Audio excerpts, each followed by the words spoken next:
La Voz del Derecho presenta Panorama Económico. Los hechos, las cifras, las medidas oficiales, el sistema cambiario, monetario y crediticio. Dirige y conduce Luis Alberto Ávila.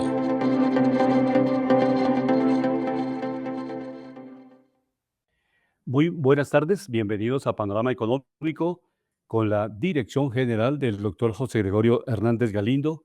Hoy les acompañaremos el profesor Orlando Goncalves, Alejandro Velandia y Beth Silva desde Dallas, Texas, para hacer este análisis internacional y también análisis a nivel de Colombia y territorial, también lo que pasa en la ciudad de Bogotá. Esos tres aspectos fundamentales.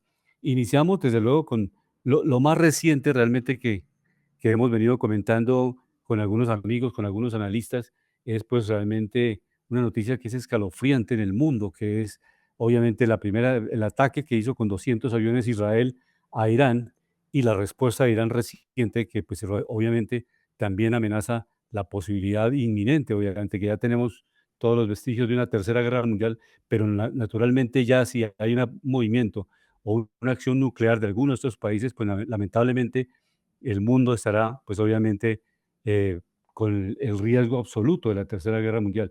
Iniciamos, profesor Orlando Goncalves, con esta mirada, porque este tema es central y obviamente hoy viernes está inundando el análisis de todos los planetas y en distintos países de la respuesta que le hizo Irán a Israel y que estábamos también comentando antes de iniciar el programa, pues que traspasó el escudo de protección de Israel y esto pues genera también, obviamente, daños para unos y para otros. Bienvenido a Panorama Económico, profesor Goncalves. Iniciemos con este tema, este análisis que vamos a hacer distintas miradas acá en La Voz del Derecho. Buenas tardes, Luis Alberto. Como siempre, un gusto estar contigo, con Alejandro, con toda la audiencia. Bueno, realmente preocupante la escalada que en apenas horas ha tenido este conflicto.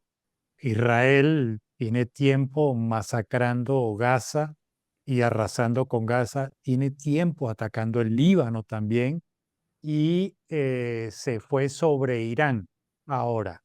Ha logrado con este ataque bajas significativas de personajes importantes del régimen iraní, pero Irán ha contestado y aparentemente, de acuerdo a las últimas informaciones, el escudo de hierro falló y eh, Irán lanzó cerca de 200 drones y algunos lograron penetrar y se rumora de que uno de los sitios que fue atacado y que logró su objetivo fue un centro de comando donde estaba reunida la cúpula militar y política, el liderazgo militar y político israelita. Ahora, a todo esto hay que agregar que las declaraciones del presidente Trump, quien le dijo a Irán, bueno, ya basta, lleguen a un acuerdo porque si no van a estar todos muertos. Sumado a eso, tienes entonces que ya hay informaciones concretas de soldados estadounidenses en Israel tratando de repeler el ataque iraní y un comunicado conjunto de China, Rusia, Pakistán y Arabia Saudita diciendo que ellos van a respaldar a Irán. Así que esto ha escalado a una velocidad impresionante. Eh, Evidentemente el mundo está dividido en dos, por lo menos, unos que van a estar a favor de Israel, otros que van a estar a favor de Irán. Y yo no sé si estamos en la preguerra, en la preguerra de la Tercera Guerra Mundial, pero la verdad es que no es nada halagador lo que se prevé y ojalá estemos equivocados y esto termine pronto, pero pareciera ser que Israel, por razones que eh, se pudieran entender, algunas otras muy difíciles, está haciendo este ataque. Y con esto cierro, hago un comentario final sobre este tema. Desde hace años hay juicios pendientes contra el señor Benjamín Netanyahu y contra su esposa. casos por temas de corrupción.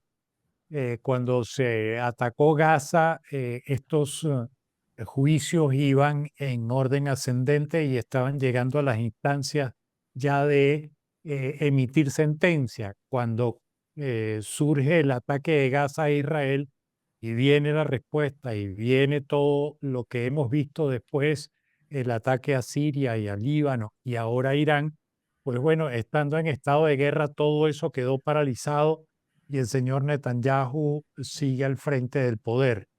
Hay división dentro de Israel, comienza a resquebrajarse la unidad dentro de Israel, hay manifestaciones contra a Netanyahu, hay israelitas que dicen ya está bueno de guerra, hay que parar esto. Y en el medio de estas manifestaciones, entonces ahora surge este ataque a Irán.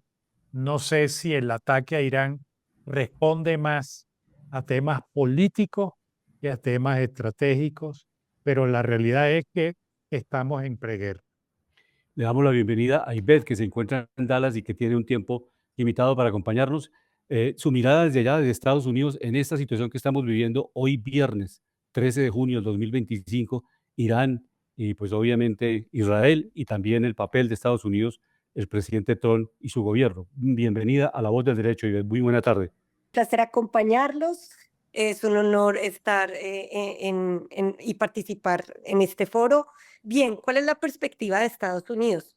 Pues el Estados Unidos sabemos que su protegido es Israel. Israel representa prácticamente el centro de inteligencia más importante en la región de Medio Oriente con el que puede contar Estados Unidos.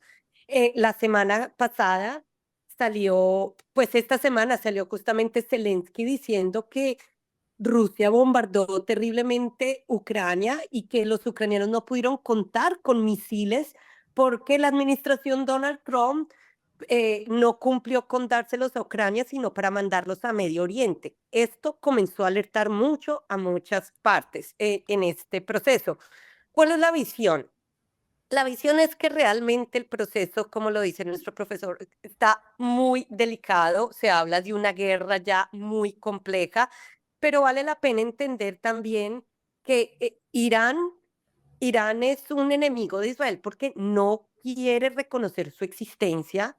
Irán prácticamente es el que financia la Hezbollah, financia Hamas, financia a los de Yemen para hacer todo lo que han hecho y sabotear el comercio internacional y lanzar ataques muy terribles. Entonces, realmente, si hay un crimen, digámoslo, la autoría de todos estos crímenes y estos ataques nace de Irán, no nace de la cabecilla de Hamas porque requieren dinero y esos dineros llegan de Irán.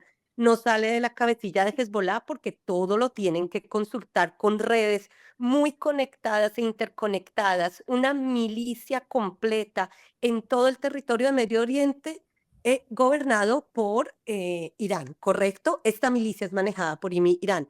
Ahora, no perdamos de vista dos actores fundamentales. Arabia Saudita, que es enemigo político de Irán 100%, que está abogando por la población de Gaza, si no está diciendo de frente, no, esto no se pueden sacar a los de Gaza de aquí o a los de Palestina, ellos sí que van a influir sobre Donald Trump.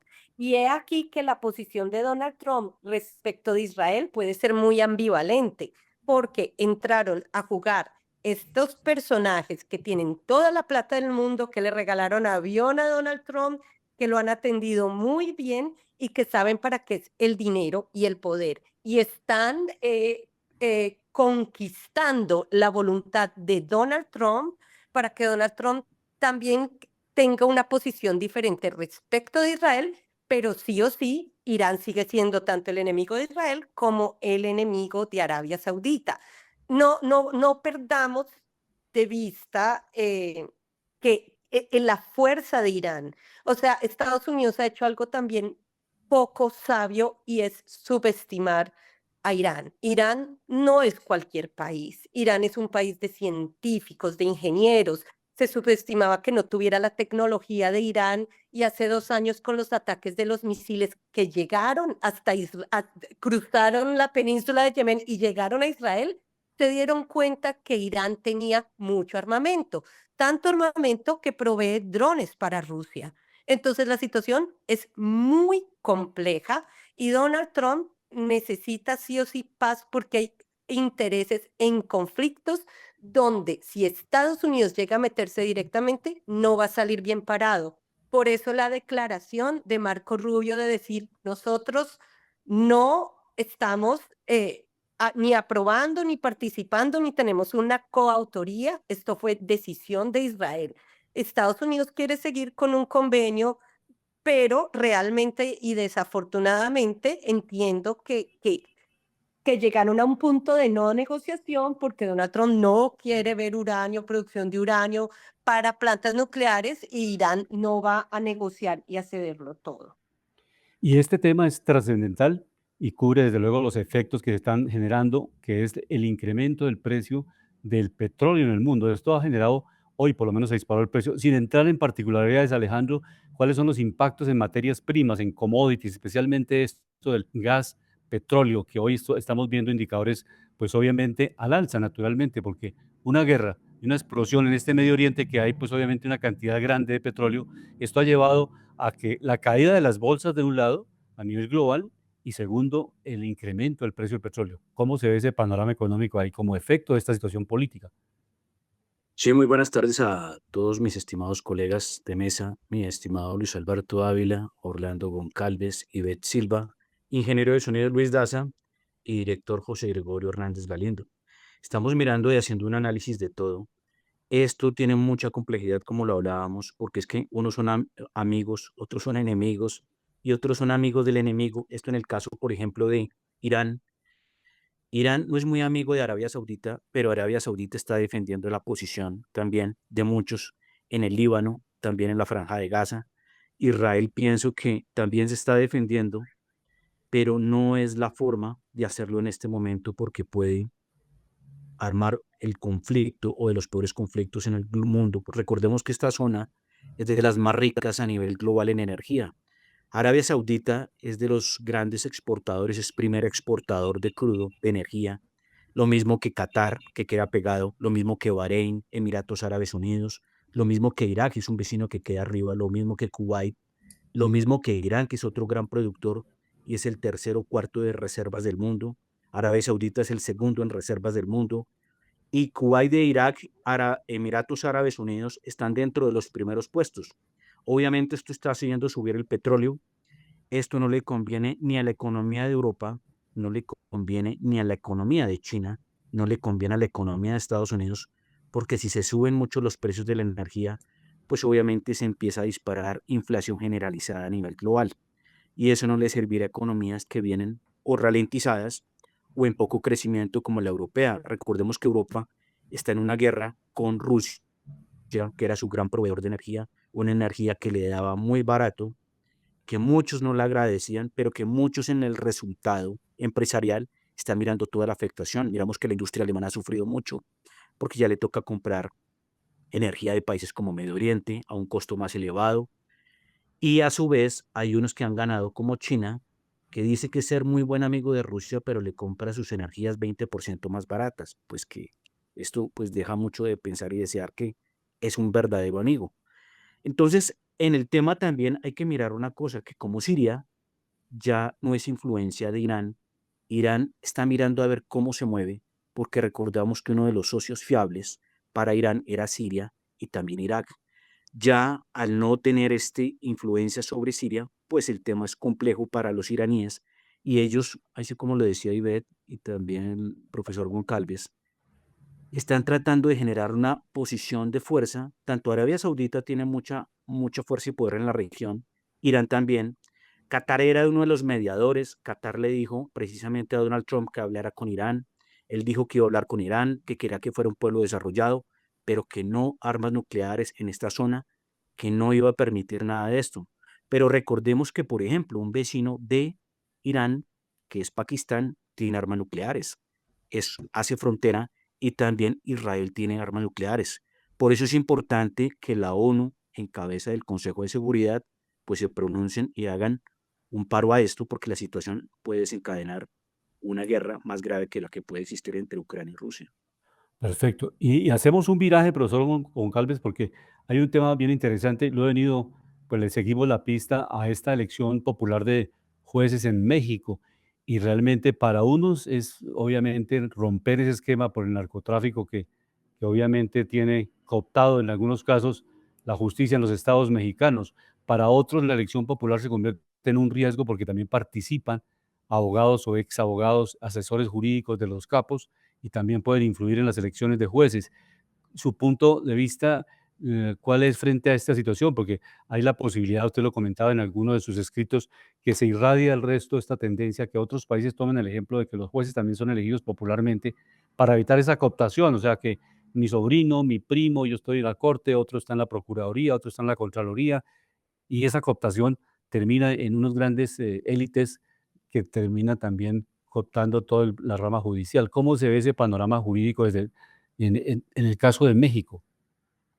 No, es muy complejo porque la narrativa que creó el gobierno del presidente López Obrador y que continuó bajo Claudia Sheinbaum era que el pueblo era el que iba a elegir. Esa fue la narrativa que vendieron. Ujú, Ahora, esa narrativa fue falsa. ¿Por qué? Por varias razones. Primero, fue el Senado de la República, acuérdense, México también es bicameral, fue el Senado de la República dominado por Morena, el que creó un comité que iba a analizar las listas. ujú, Resulta que no cualquiera se podía postular, te tenías que postular ante este comité y este comité a su vez entonces seleccionaba. filtrada. Este comité 100% integrado por activistas de Morena hizo las listas. Fueron solo los de Morena los que estaban en esas listas. Pero no conforme con eso, como el sistema era muy complejo y había que votar en algunos casos hasta por 56 candidatos distintos, Ujú, entonces el Instituto Nacional Electoral, que es el órgano que rige las elecciones, optado por Morena a finales del gobierno del presidente López Obrador, hizo unas piezas publicitarias impresas que le llamaron acordeones por la forma en cómo se doblaban, porque eran muy grandes, muy largas. Pero los nombres que aparecían allí en esos ejemplos de cómo votar eran estrictamente lo que ellos querían que se votaran. ujú, Y sumado a eso, pusieron a 80,000 personas pagadas a $300 mensuales por 3 meses a tocar puerta por puerta para enseñar y hacer didáctica electoral para que la gente supiera cómo votar. Cuando detectaban a alguien que les decían, sí, yo voy a ir a votar, entonces eso se registraba en una base de datos y entonces el día de la elección te llamaban y te iban a buscar para que fueras a votar. ujú. Entonces, realmente el pueblo elige no fue así. Fue una elección de segundo grado donde las listas las hizo Morena, donde con recursos del Estado se pusieron 80,000 personas a tocar puertas y a mostrar estos acordeones, donde solo estaban los que quería Morena y a la final, después de todo este esfuerzo, por ejemplo, esos 80,000 eh, eh, eh, personas que tocaron puerta a puerta, fueron casi $100 millones lo que se gastaron. A la final votó el 13%, pero de ese 13% de los 100 millones de mexicanos que tenían derecho a voto, este, eh, 4,5 millones de votos fueron nulos, con lo cual el sistema judicial, entonces los ministros de las altas cortes y jueces a todos los niveles fueron electos por apenas 9,5 millones de personas. Esto es una locura. porque a la final es como si le dijéramos a la gente, bueno, voten por qué médico es el que puede operar apendicitis. Voten por qué psicólogo es el que puede tratar la depresión que usted tiene. Vote por el ingeniero que está capacitado para fiscalizar las obras.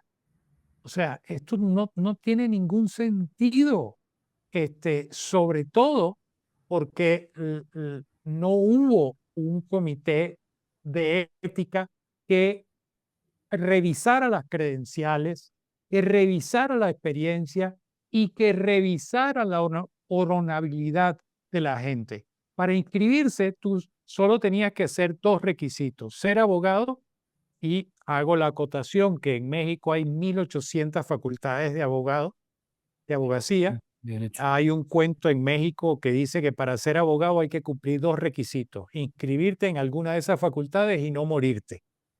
Con Y eso basta. queda graduado. Y Y siga. Sí. 5 cartas de 5 vecinos diciendo que tú eras una persona honorable. Bueno, eso se hizo. El comité no revisó.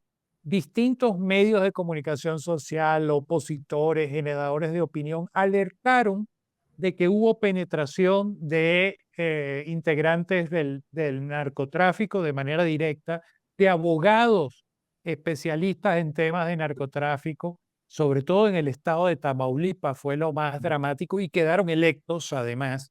Ujú. Entonces, esto es una locura, y hoy se eligió a la mitad de los jueces, a 2.400, pero es que en el año 2027 las elecciones van a ser concurrentes con la elección federal, entonces de medio término. Entonces se van a elegir la otra mitad Sí. en conjunto con la elección federal para elegir la Cámara de Representantes, un tercio del Senado, la mitad del Senado, y gobernadores y alcaldes de algunos estados. Entonces, yo creo que esto es el problema es complicadísimo porque el Estado de Derecho quedó muy maltrecho. Por un lado, no hay contrapesos, se borraron los contrapesos en la democracia mexicana, y lo peor es que pudiera haber países latinoamericanos que digan, bueno, que el pueblo mande y entonces vamos, que todos elijan a los jueces.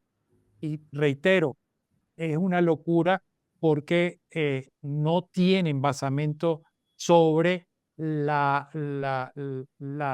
solidez académica y la experiencia necesaria para impartir justicia. Así que yo pienso que esto va a afectar a todos los niveles en la vida mexicana.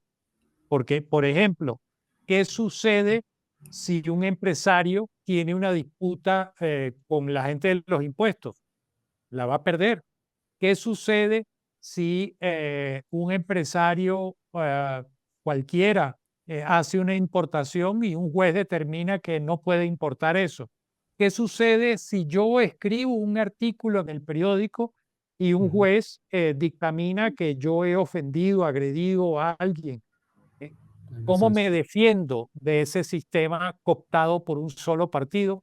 Es realmente preocupante la situación. Y en ese equilibrio de poderes y ver cómo funciona en Estados Unidos, que hay unos dos temas para que antes que nos terminamos este diálogo también con Ivette, el tema de migración y el tema de equilibrio de poderes, o sea, el legislativo, el ejecutivo, la rama judicial. En Estados Unidos, ¿cómo se eligen allá los jueces y obviamente la alta corte, que es la Corte Suprema, que es vitalicia? Bueno, Bueno, sabemos que sí, adelante. no, Ivette, por favor.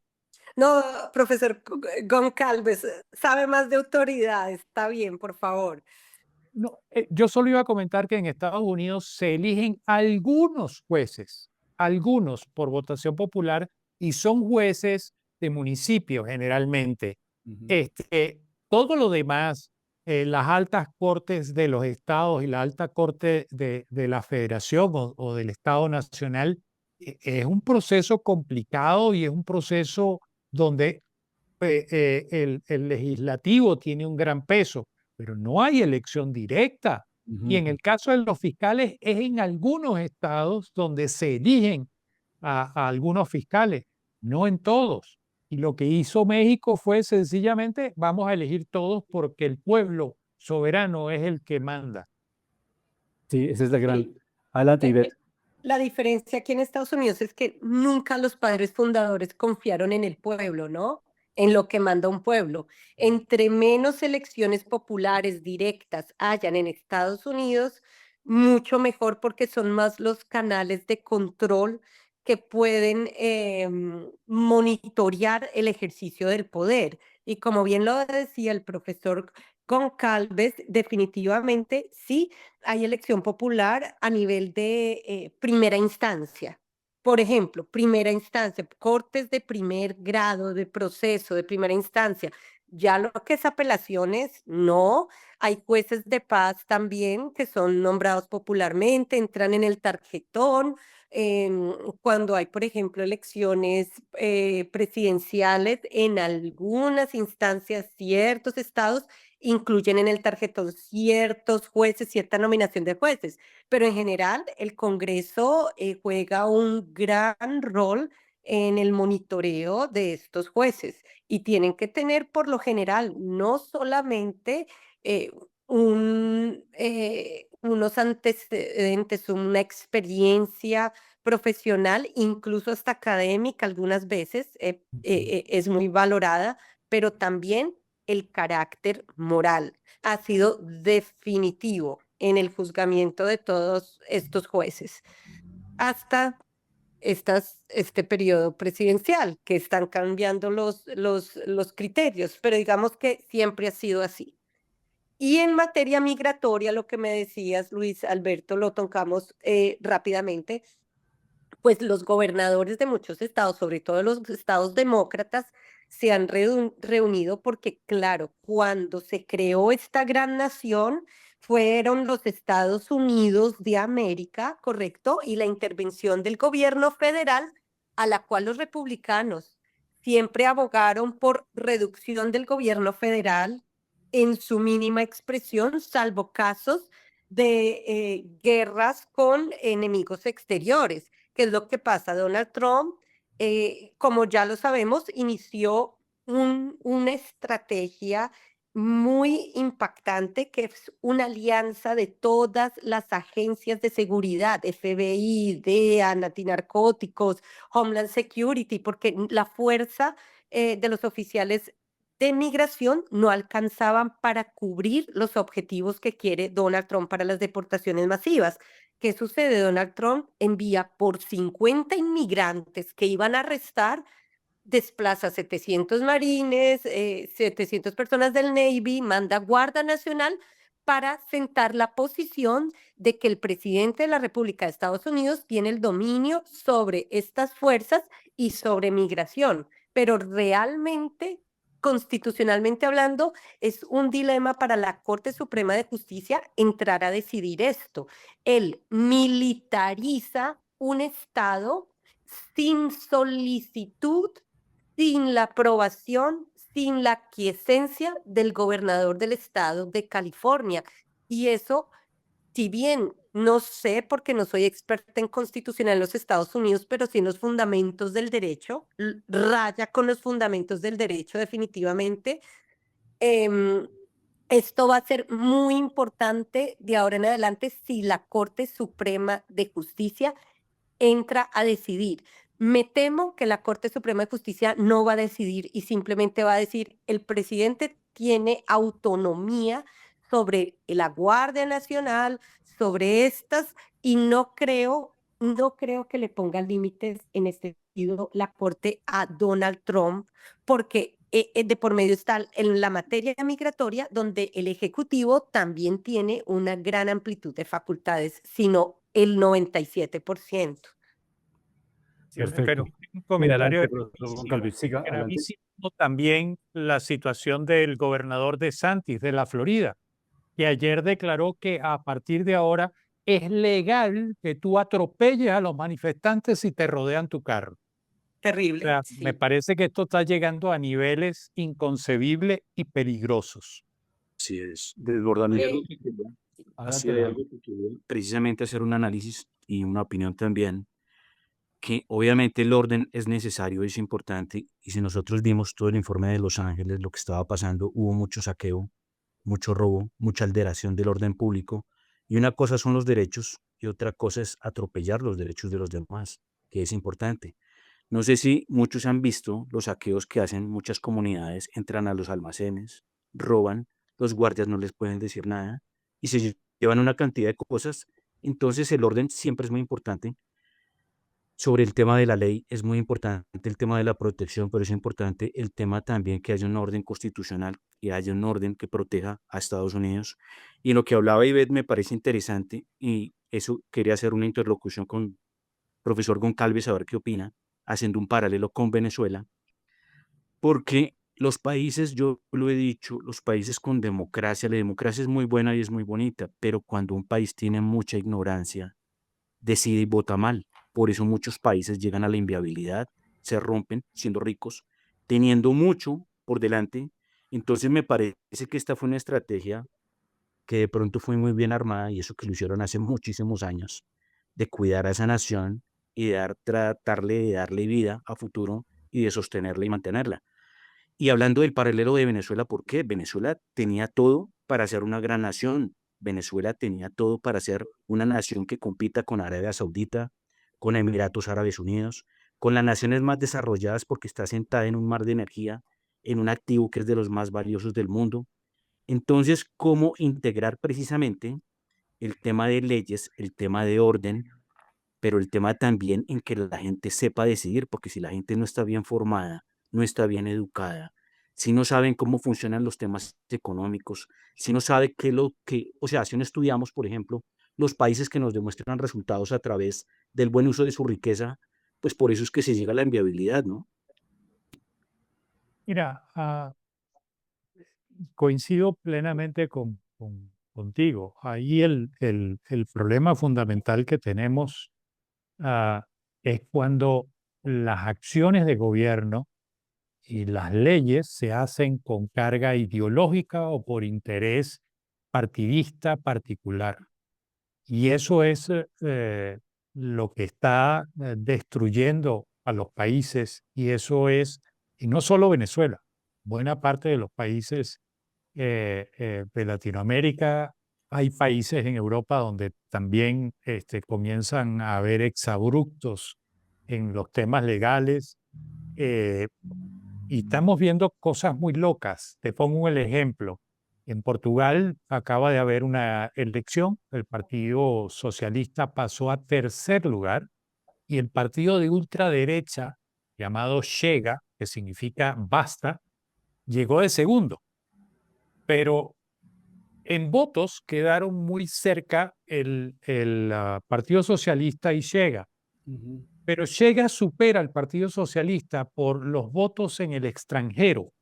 Es decir, Portugal es un país de inmigrantes. Lo ha sido desde la época de los descubrimientos. Recordemos que Portugal fue uno de los mayores imperios que hubo en el mundo.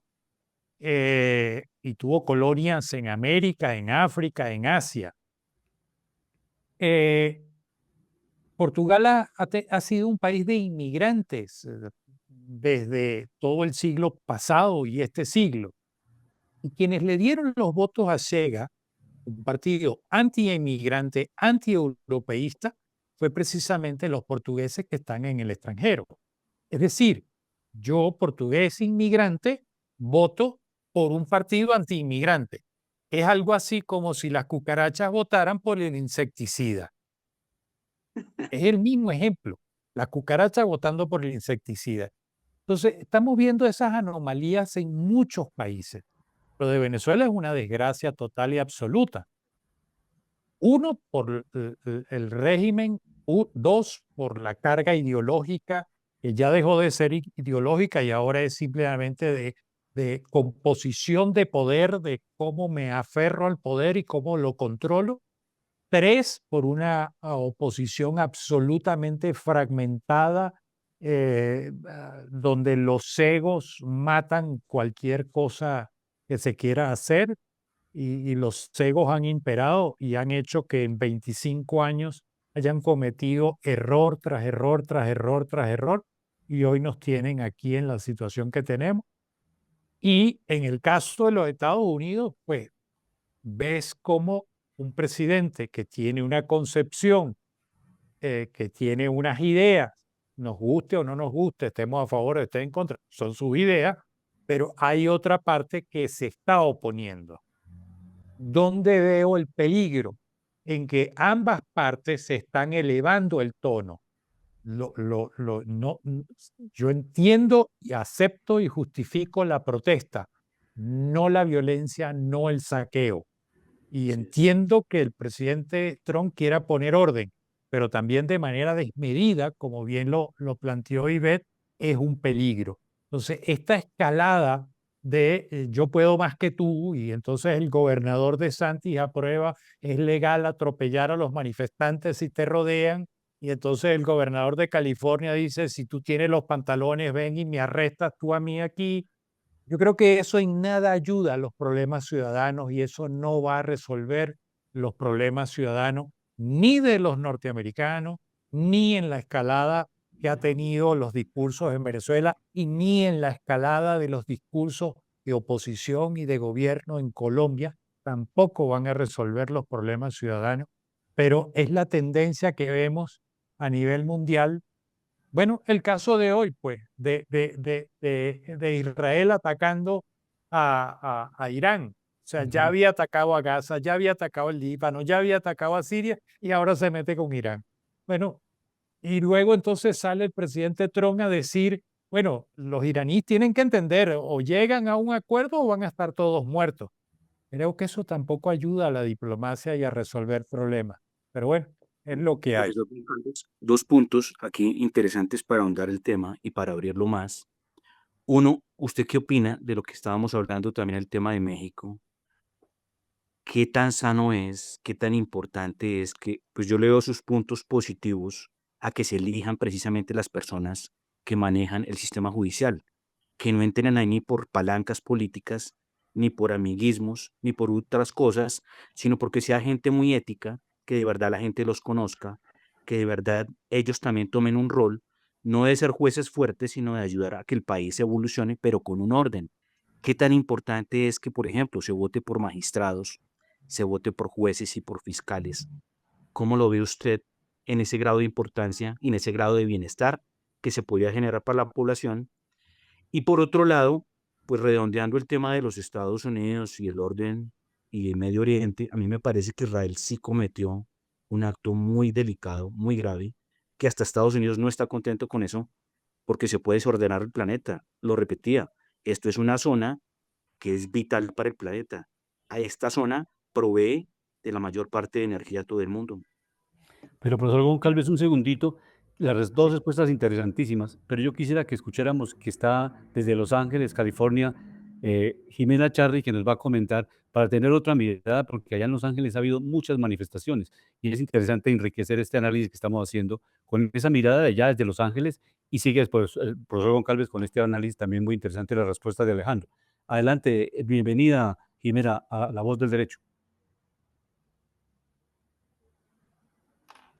Un cordial saludo para todos nuestros queridos oyentes y para nuestro equipo de trabajo. Bueno, les cuento, acá en Los Ángeles estamos a 25 grados el día de hoy y tendremos máximas este fin de semana alrededor de los 28-30 grados. Y bueno, supongo que habrán visto las noticias y todo lo que está ocurriendo acá en Los Ángeles. Realmente es muy triste ver todo este panorama y el mal manejo que se le ha dado a los temas de inmigración.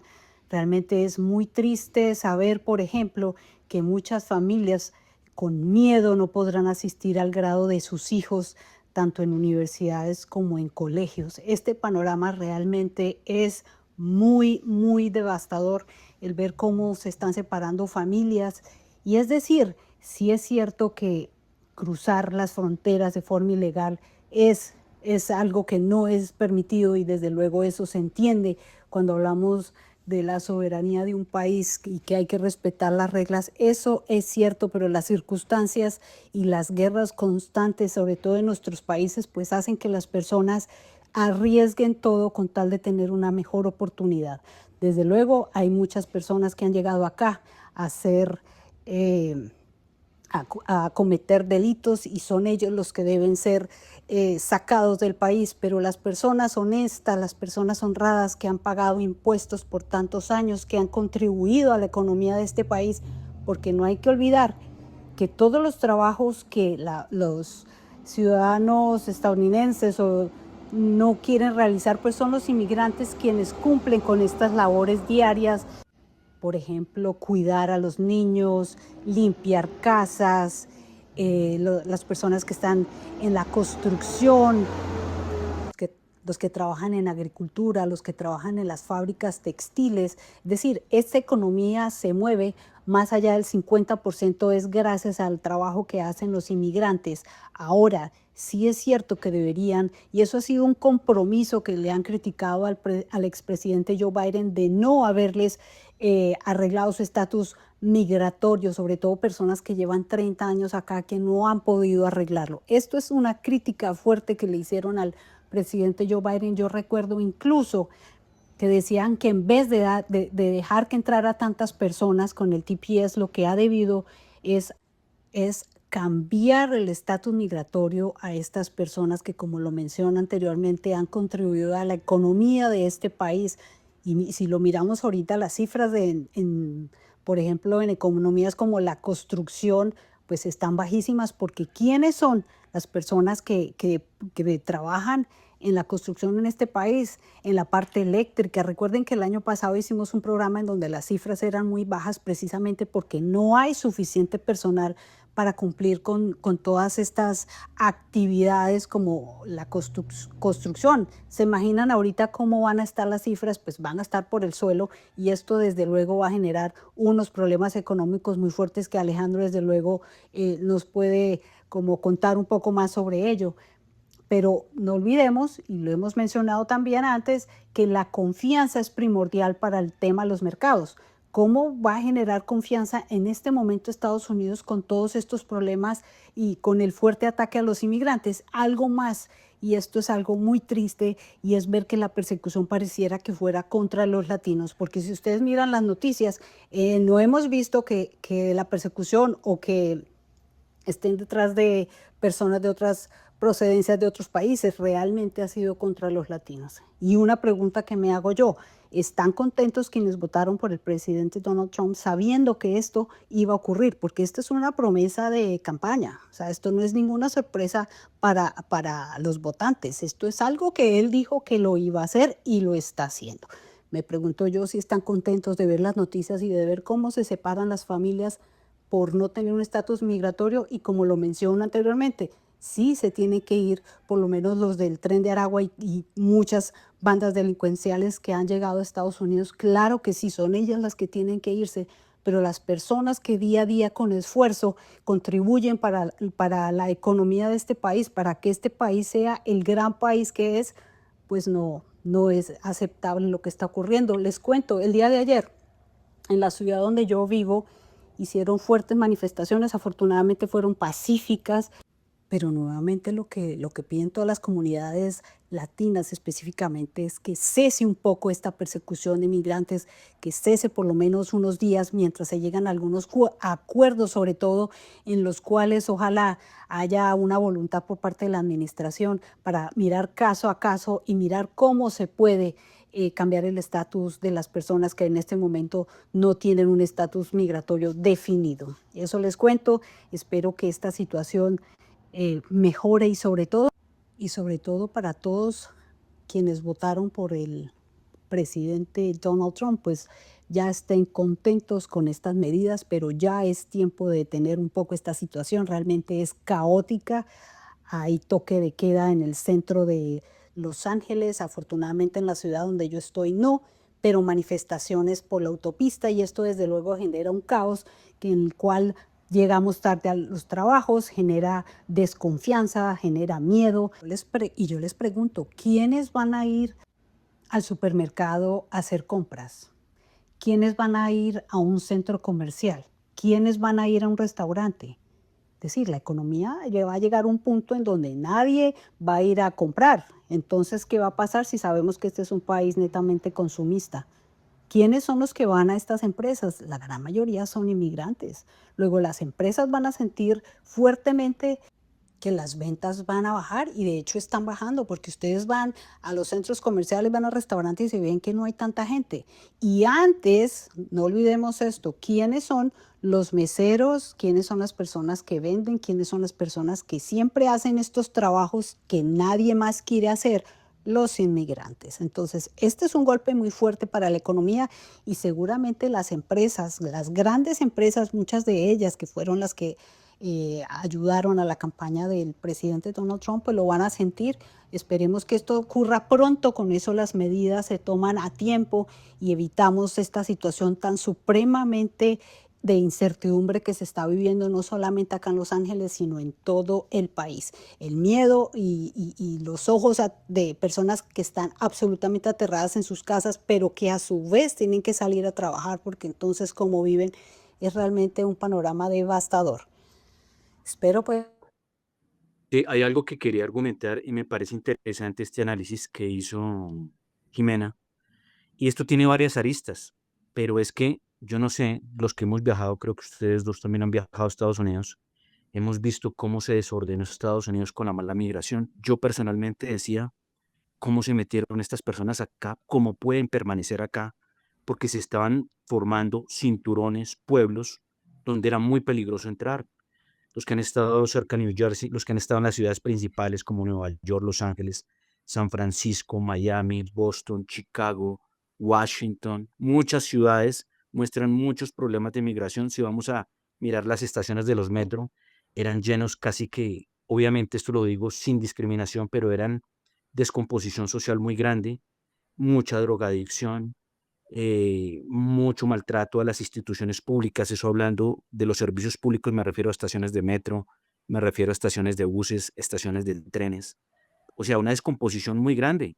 Y obviamente los norteamericanos, ya los nacidos y los que ya están legalmente constituidos, pues no estaban contentos, no estaban felices ni contentos con esta situación.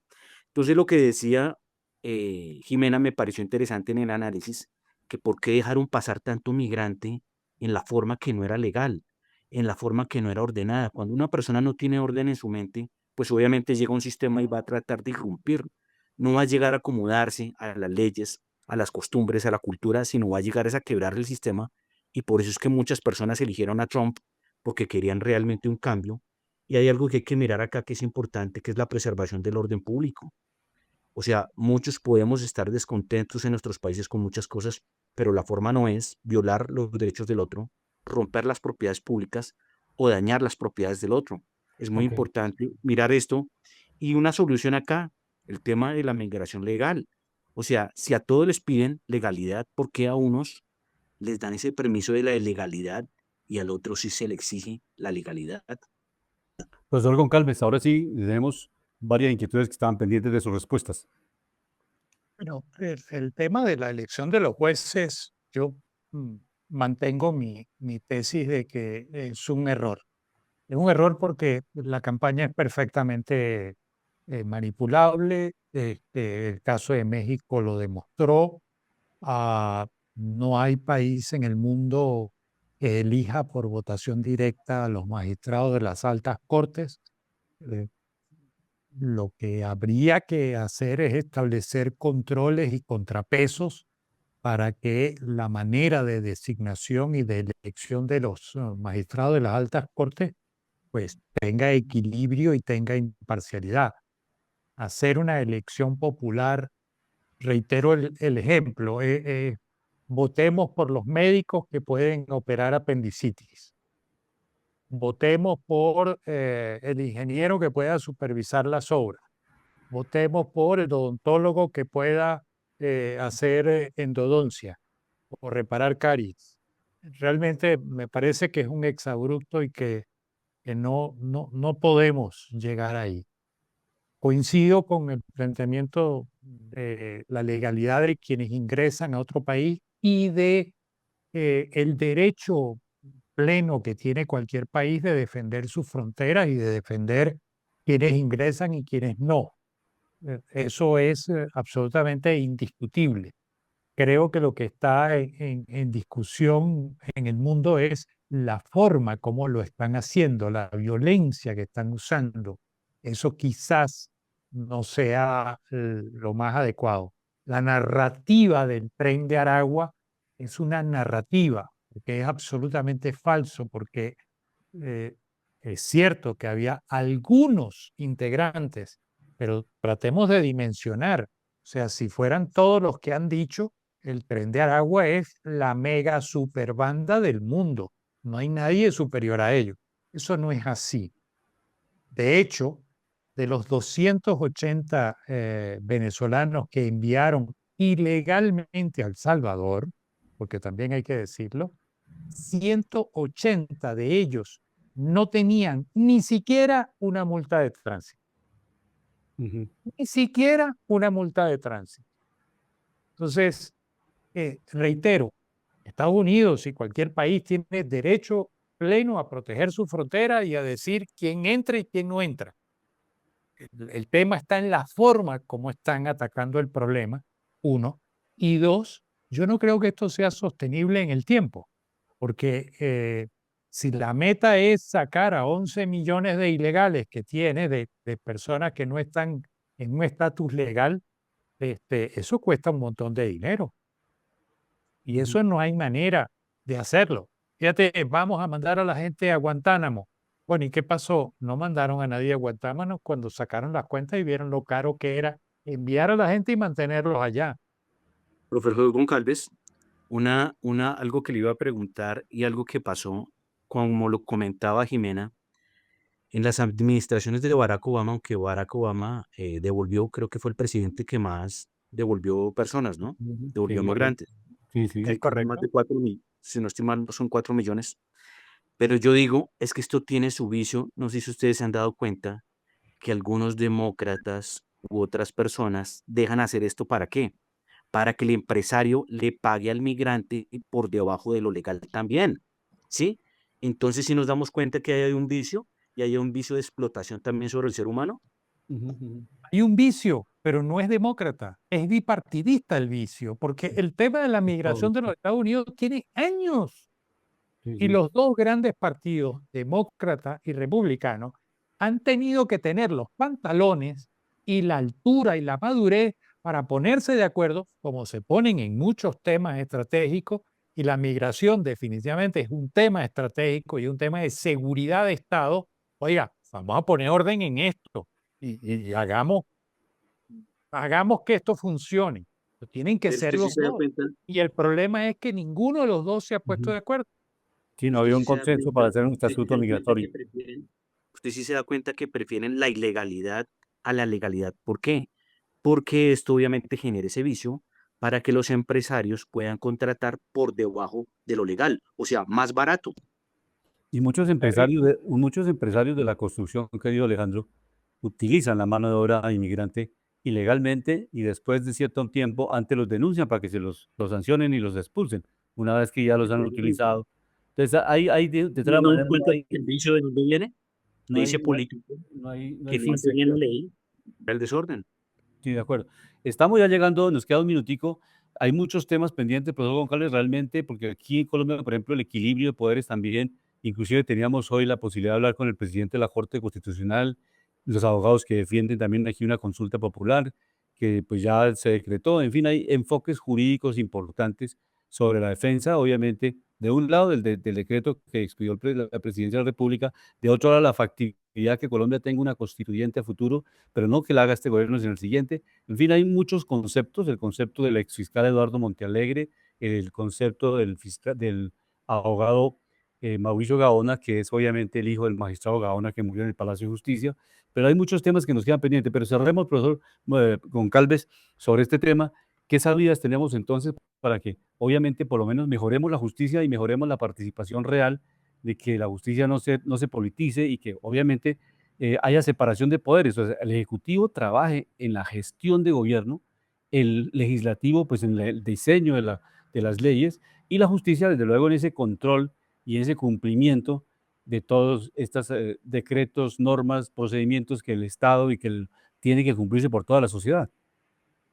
Bien, lo dije hace un rato, en el momento en que se actúa bajo intereses partidistas o ideológicos, perdimos toda objetividad. Y esto sirve para el Ejecutivo, porque el Ejecutivo es electo por un porcentaje de la población, pero el mandato es gobernar para todos. Sirve para el Legislativo, que igualmente es electo por una porción de la población, pero tiene que legislar para todos y en beneficio de todos. Y sirve para la justicia, quien es electa por el Legislativo, y se supone que debe estar en equilibrio y no de que yo meto al mío y saco al mío y te llevo a la corte y te llevo, te pongo entonces en la Procuraduría y te pongo en la Contraloría y en todas las IAS. Eso realmente yo pienso que ha venido afectando y debilitando los contrapesos en Colombia, y eso es peligroso, es un camino muy, muy, muy peligroso.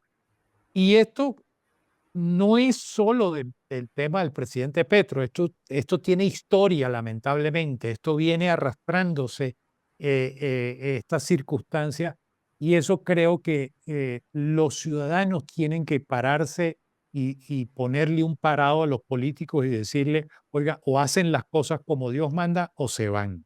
Tan simple como eso.